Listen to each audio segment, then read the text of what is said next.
प्यारे विद्यार्थियों, आप सभी को मेरा सादर नमस्कार। मैं डॉक्टर हरिभजन प्रियदर्शी, प्रवक्ता हिंदी, राजकीय कन्या वरिष्ठ माध्यमिक विद्यालय मलोट, जिला श्री मुक्तसर साहब, आज आप सभी के समक्ष कक्षा 12वीं के विद्यार्थियों हेतु मीरा बाई द्वारा लिखी गई ब्रजभूमि, समर्पण, सद्गुरु महिमा और उपदेश लेकर उपस्थित हुआ हूँ। प्यारे विद्यार्थियों, मीरा कृष्ण काव्यधारा की प्रमुख कवित्रियों में से एक हैं। इन्होंने आजीवन श्री कृष्ण की भक्ति में लगा दिया। यही नहीं, इन्होंने घर परिवार समाज सबको त्याग कर दिया और कृष्ण भक्ति में विलीन हो गई। तो आओ हम मीराबाई का जीवन वृत्त समझते हैं और तत्पश्चात हम कविताओं को पढ़ेंगे। ये आपके समक्ष छायाचित्र है। ये मीरा हैं। पीछे भगवान श्री कृष्ण मुरली बजा रहे हैं और इसी की मुरली के धुन के दीवाने समस्त जो है गोपियां भी थी और मीरा भी थी। तो मीरा का जीवन परिचय इस प्रकार है। हिंदी भक्ति काल में मीरा का स्थान सर्वोपरि है। वह सगुण भाव की उपासिका हैं। मीरा के जन्म और मृत्यु के संबंध में अनेक मत प्रकट किए जाते हैं।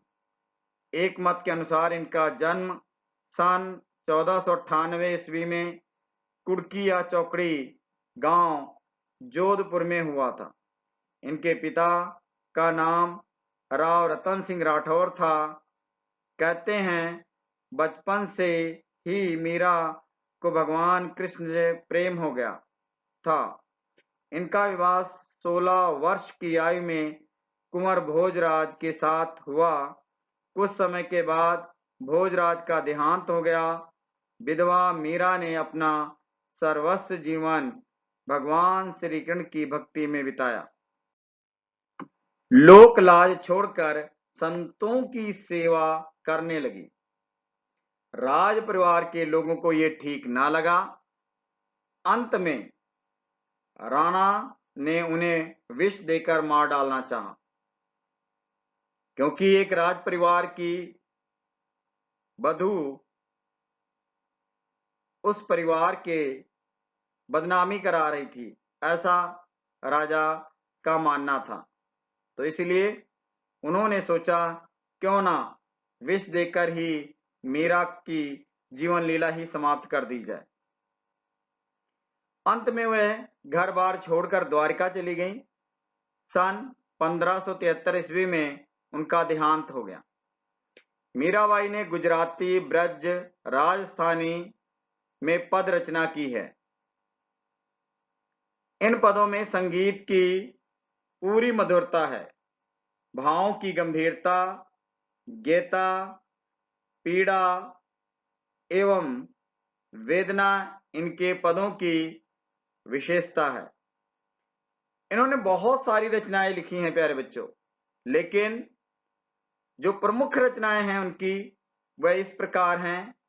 राग गोविंद, नरसिंह जी का मायरो, गीत गोविंद की टीका, राग सोरठा इनके प्रसिद्ध ग्रंथ हुए हैं, जिसमें इन्होंने श्री कृष्ण की लीलाओं का बाखूबी से वर्णन किया है। तो हम आगे बढ़ते हैं इनके जीवन वृत्त के बारे में। निष्कर्षता मीरा के काव्य में सूर्य की क्रीड़ा, जिस प्रकार सूर्य ने भगवान श्री कृष्ण की महिमाओं का गुणगान किया। कहते हैं सूरदास जन्म से अंधे थे, लेकिन आहा क्या वर्णन किया है क्रीड़ा का। ऐसे लगता है जैसे उन्होंने अपने इन आंखों से स्वयं सारी लीलाओं को देखा हो। तुलसी की दृढ़ता है, मजबूती है, और कबीर की रहस्यात्मकता किसमें पाई जाती है बच्चों? के साथ प्रेम का ऐसा पुनीत उन्माद, पागलपन किसमें? श्री कृष्ण के प्रेम में। इतनी उन्माद, इतनी पागल हो गई थी, दर दर भटकती रहती हैं मीरा, जो आज भी पाठकों के हृदय को पिघलाकर नेत्रों के द्वारा अपना महान प्रभाव छोड़ता है। मीरा की पदावली, मीरा के पद, मीरा की सारी रचनाएं अपने आप में अनूठी हैं, और जब पढ़ता है कोई तो मन उसका भाव विभोर होता है और वो झूम जाता है। तो प्यारे बच्चों, ये मीरा का जीवन परिचय था, जिसके बारे में हमने अभी चर्चा की है। चलो आगे हम पढ़ते हैं इनका पाठ परिचय कैसा रहा। प्रस्तुत संकलन में मीरा के पद, जैसे मैंने आपको बताया था, ब्रजभूमि, समर्पण, सद्गुरु महिमा व उपदेश के अंतर्गत संकलित है। ये 4 रचनाएं हम पढ़ेंगे: ब्रजभूमि, समर्पण, सद्गुरु महिमा व उपदेश। ब्रजभूमि में वृंदावन की पवित्रता का बखान किया है, घर घर तुलसी व ठाकुर जी की पूजा, उसके बारे में बताया है, गोविंद जी के दर्शन के बारे में बताया है, यमुना जी के पवित्र जल और दूध और दही का भोजन वृंदावन के सात्विक जीवन की झलक प्रस्तुत करता है। समर्पण, जैसा कि नाम से स्पष्ट है कि समर्पण के अंतर्गत मीरा ने अपने प्रेम की पीड़ा का वर्णन करते हुए अपने प्रियतम की सैया गगन मंडल ऊपर, गगन मंडल पर सेज पिया की ऊपर बताया है, गगन मंडल पर बतलाई है। विरह में व्याकुल मीरा इसकी औषधि के लिए वन वन जंगल जंगल भटक रही हैं, मारी मारी फिर रही हैं, लेकिन कोई उपचार नहीं हुआ मीरा का। मीरा के अनुसार अब तो ये रोग उस सांवरे के साथ मिलने पर ही समाप्त होगा। जो सतगुरु महिमा है में मीरा ने प्रभु के नाम रूपी धन प्राप्त करने की बात कही है। इस नाम रूपी धन को कोई चुरा नहीं सकता, ये तो दिन प्रतिदिन बढ़ता है, इसलिए सतगुरु की कृपा से मिला हुआ यह अमूल्य धन तत्व की प्रधानता है। तो प्यारे बच्चों, इसमें गीता तत्व है, हम इनकी कविताओं को गा सकते हैं और अभी आपको गाकर सुनाएंगे भी। उपदेश में मीरा ने मानव जीवन की श्रेष्ठता का वर्णन किया है। यह जीवन क्षणभंगुर है, राम नाम के बेड़े की सहायता से ही मानव संसार रूपी सागर को पार कर सकता है। इन पदों में ब्रज भाषा का सुंदर रूप देखने को मिलता है। भाषा में अलंकारिकता व चित्रात्मकता का गुण विद्यमान है, गीता की प्रधानता है। तो प्यारे बच्चों, ये इनके जो रचनाएं हमारे संकलित हैं उसके बारे में संक्षिप्त परिचय दिया। अब हम सविस्तार इनकी एक एक रचना को पढ़ेंगे और समझेंगे और उससे संबंधित, जैसा कि हमारे बोर्ड की परीक्षाओं में पूछा जाता है प्रश्न, उसको भी हल करेंगे। तो आओ हम शुरू करते हैं इनकी रचनाएं। आपके समक्ष एक छायाचित्र दिखाई दे रहा प्यारे बच्चों, ये छायाचित्र है कहाँ की? ब्रजभूमि की। और ये देखो यमुना नदी बह रही है। तो आओ हम करें उच्चारण और भक्ति भाव में विलीन हों और इसका आनंद उठाएं सभी बच्चे। आली, चूंकि ब्रज भाषा है तो अधिकतर ब्रज भाषा देखने को मिलेगा।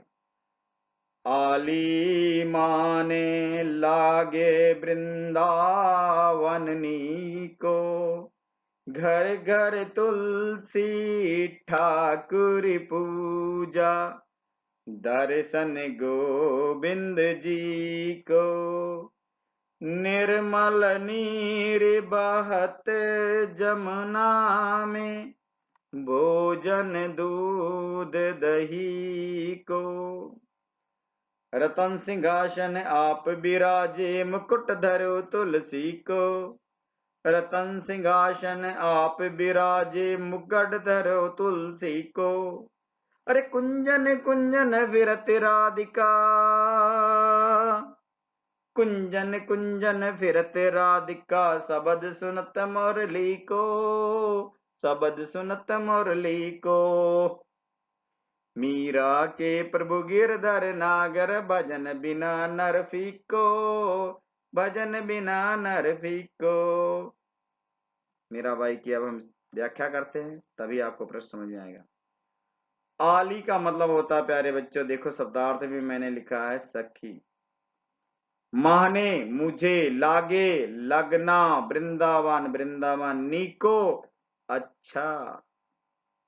कहती हैं मीराबाई अपने सखी से, हे सखी मुझे वृंदावन बहुत ही अच्छा लगता है। घर घर तुलसी ठाकुर पूजा, हर एक घर में तुलसी और ठाकुर, यहाँ ठाकुर का अर्थ है श्री कृष्ण, श्री कृष्ण और तुलसी की पूजा की जाती। दर्शन गोविंद जी को, और हर घर में श्री कृष्ण के दर्शन होते। निर्मल नीर बहत जमुना में, यमुना नदी में बड़ा ही स्वच्छ और साफ पानी बहता है। भोजन दूध दही को, खाने में दूध और दही मिलता है। निर्मल नीर बहत जमुना में, भोजन दूध दही को, खाने में भोजन में दूध और दही मिलता है। रतन सिंहासन आप विराजे, रतन के सिंहासन पर श्री कृष्ण स्वयं विराजमान है, लेकिन जो मुकुट रखा हुआ ताज, वो किसका रखा हुआ है? ये ताज जो रखा है, ये ताज जो पहना जाता है ऐसे, वो तुलसी का। कुंजन कुंजन फिरत राधिका, गली गली, हर गली कौन भटक रही है? राधा। क्या सुनने के लिए? शब्द संत मुरली को, मुरली की ध्वनि सुनने के लिए बेचारी राधिका गली गली भटक रही है। मीरा के प्रभु गिरधर नागर, भजन बिना नर भी को। मीराबाई जी कहती हैं, मेरे तो एक ही चतुर श्री कृष्ण हैं, और उनकी भक्ति के बिना जीवन बेकार है, व्यर्थ है, अस्तित्वहीन है। चलो प्यारे बच्चों, आगे हम करते हैं प्रश्न इसमें से संबंधित। यमुना नदी में कैसा जल बहता है? आप लोग बताओगे। निर्मल जल। कैसा जल? निर्मल जल बहता है बच्चों। अभी हम पढ़कर आए हैं, तो हम क्या लिखेंगे? निर्मल जल को टिक करेंगे। वृंदावन के घर घर में किसकी पूजा होती है? राम की, तुलसी की, ठाकुर की, राधिका की, यमुना नदी की।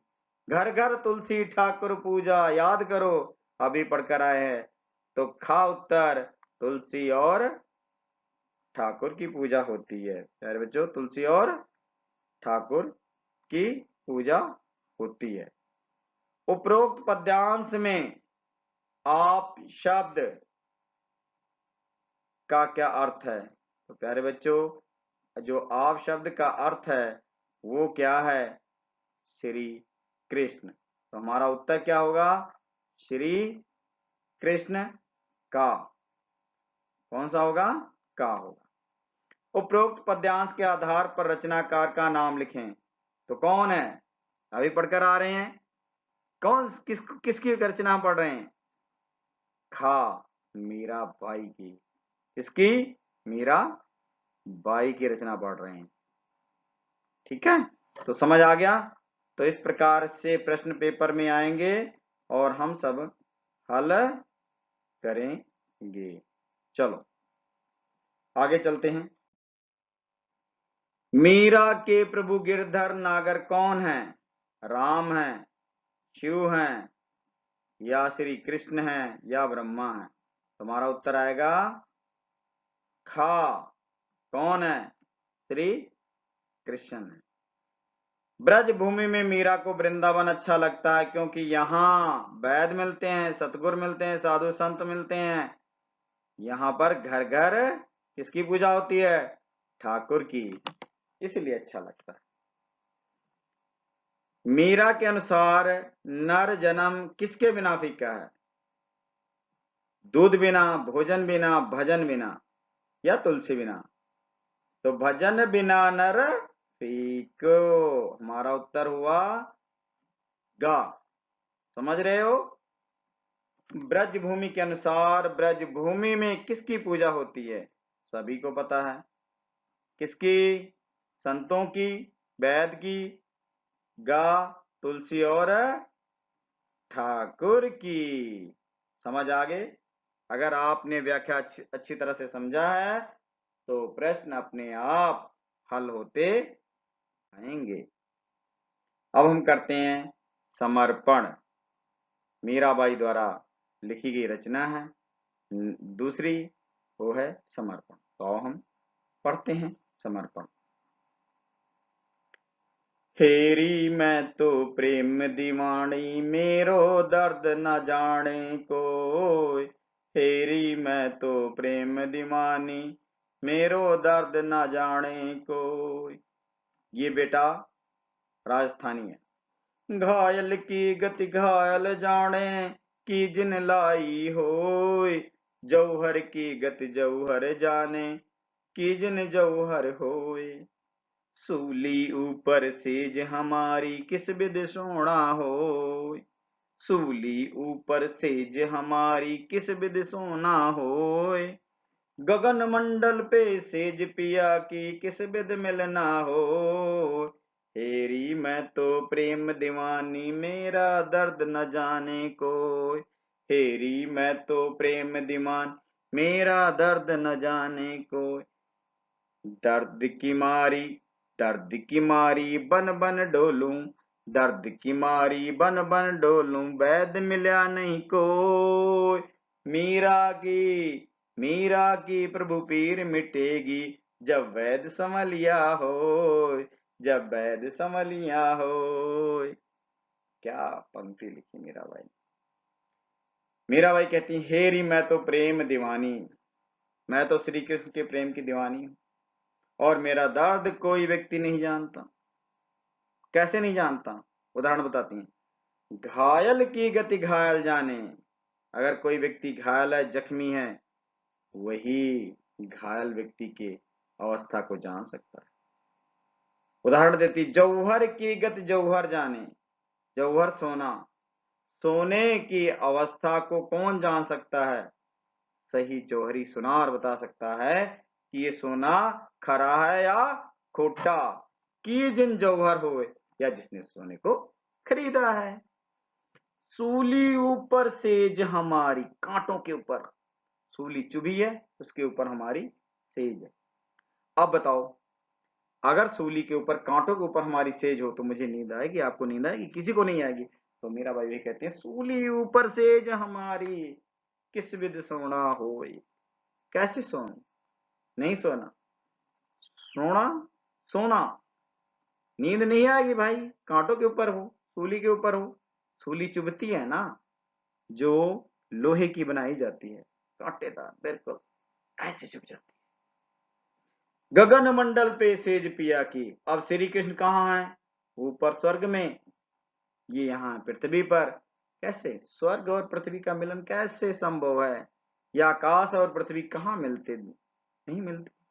तो कहते गगन मंडल पे सेज पिया की, शून्य आकाश में हमारे पिया श्री कृष्ण हैं, और मैं यहाँ धरती पर हूं। अब बताओ कैसे मिलना मुमकिन है? दर्द की मारी बन बन डोलूं, मैं दर्द की मारी जंगल जंगल भटक रही हूं। वैद मिला नहीं कोई, मुझे कोई भी वैद ऐसा नहीं मिला जो मेरी पीड़ा को दूर कर सके। मीरा की प्रभु पीर मिटेगी, जब वैद संवलिया होए। मीराबाई जी कहती हैं, मेरी पीड़ा तो तभी मिटेगी जब मेरे वैद कौन होंगे? स्वयं श्री कृष्ण होंगे। गिरधर का मतलब यहाँ है श्री गोवर्धन पर्वत को धारण करने वाले श्री कृष्ण जी। लाई हो, लगाई हो, जौहर गुण है कि बेटा, सोना सोना, गगन मंडल शून्य आकाश। और ये देखो, मीरा दर्द की बारी, हेरी मैं तो प्रेम दीवानी, मेरा दर्द न जाने कोई। और कैसे मीरा भटक रही है। आगे हम चलते हैं, तो हम नेक्स्ट करते हैं। चलो, सतगुर महिमा आ गई, क्या बात है। बिल्कुल सभी संतों ने गुरु को सर्वोपरि माना है और वही हाल मीराबाई का। मीराबाई ने भी अपने गुरु को सर्वोपरि माना है और सतगुरु की महिमा का गुणगान करती हुई मीरा क्या कहती है?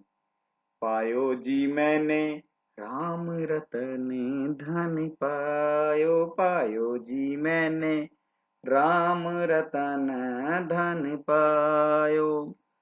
वस्त अमोलक दी मेरे सतगुर, वस्त अमोलक दी मेरे सतगुर, कर कृपा अपनायो, पायो जी मैंने राम रतन धन पायो।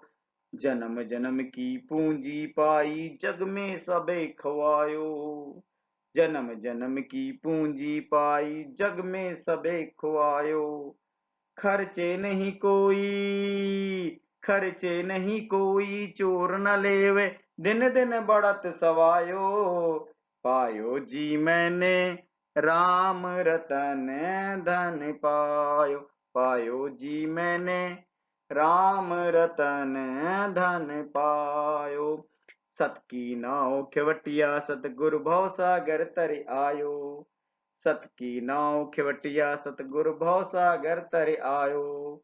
मीरा के प्रभु हो, मीरा के प्रभु गिरधर नागर, हरख हरख जस गायो, पायो जी मैंने राम रतन धन पायो, पायो जी मैंने राम रतन धन पायो। व्याख्या करते हैं बच्चों। हरख हरख का मतलब होता है उल्लासित होकर, खेवटिया मल्ला।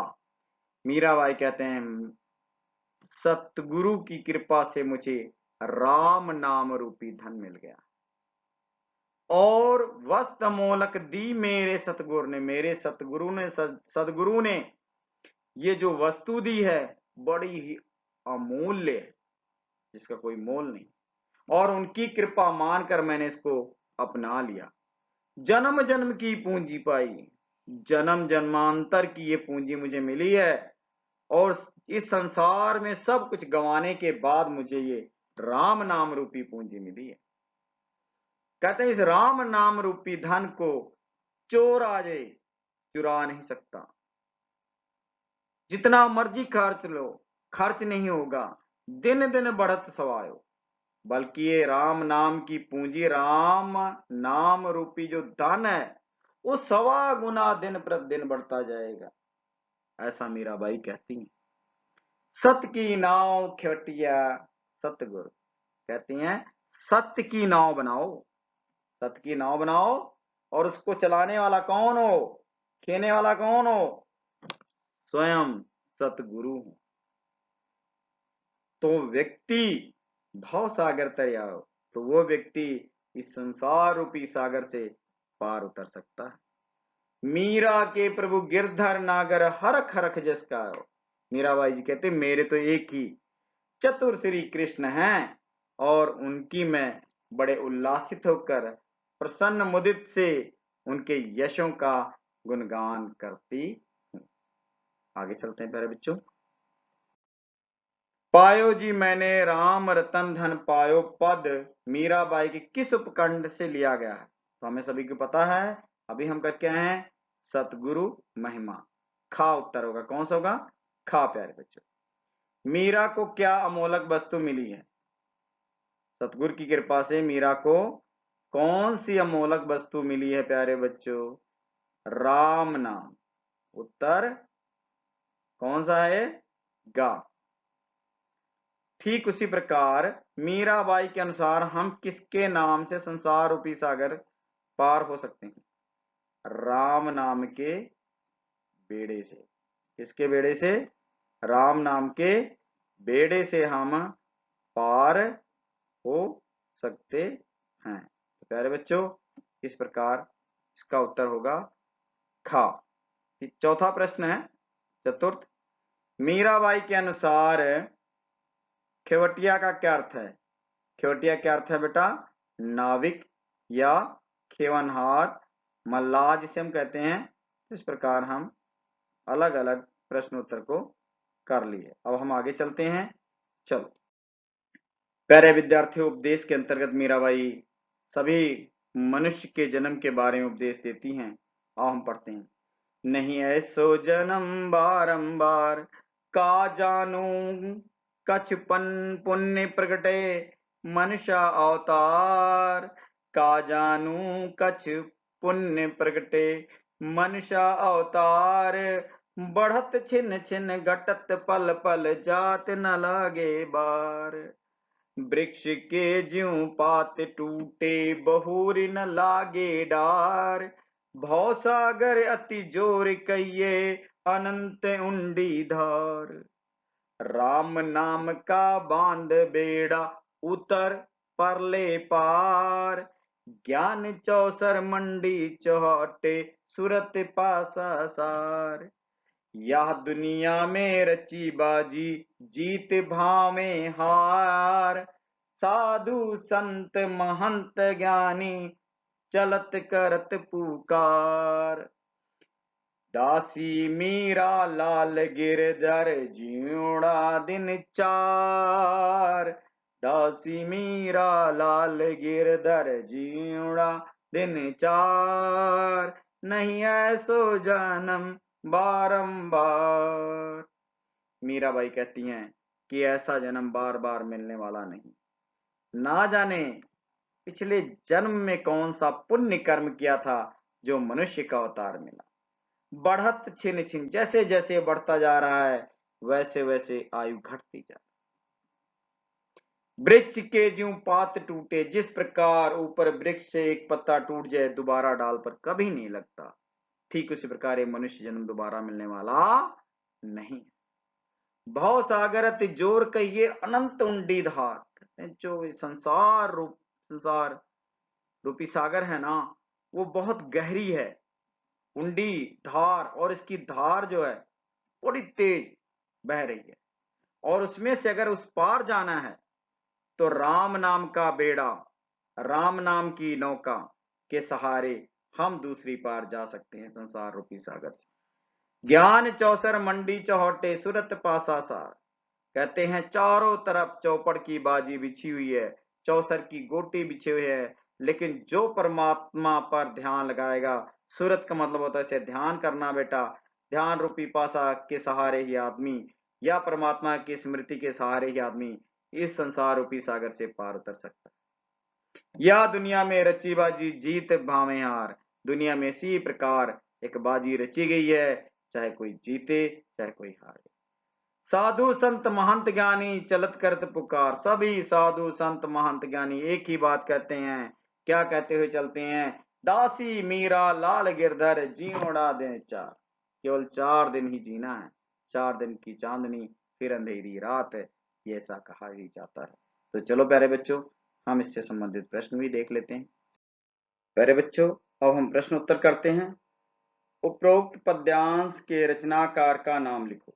आप बताओगे इसमें से कौन सा है? काफी समय से हम कर रहे हैं, तो उत्तर इसका है खा, मीराबाई। मीराबाई के उपदेश उपखंड के अनुसार क्या छिन छिन बढ़ता है और पल पल घटता है? तो वृक्ष, सागर, बेड़ा, मनुष्य जीवन। तो मनुष्य जीवन है, जैसे जैसे बढ़ता प्यारे बच्चों वैसे वैसे घटता। मीराबाई स्वयं को किसकी दासी मानती? कृष्ण की, राधा की, साधु संत की, राम की? तो श्री कृष्ण की। तो प्यारे बच्चों, आज यहीं पर मीराबाई समाप्त हो रहा है। आप सभी का मैं हार्दिक धन्यवाद करता हूं और आपके उज्जवल भविष्य की कामना करता हूं कि सभी विद्यार्थी अपने जीवन में सफलता की सीढ़ियों को चढ़ें और दिन दूनी रात चौगुनी तरक्की करें। आप सभी का पुनः हार्दिक हार्दिक धन्यवाद।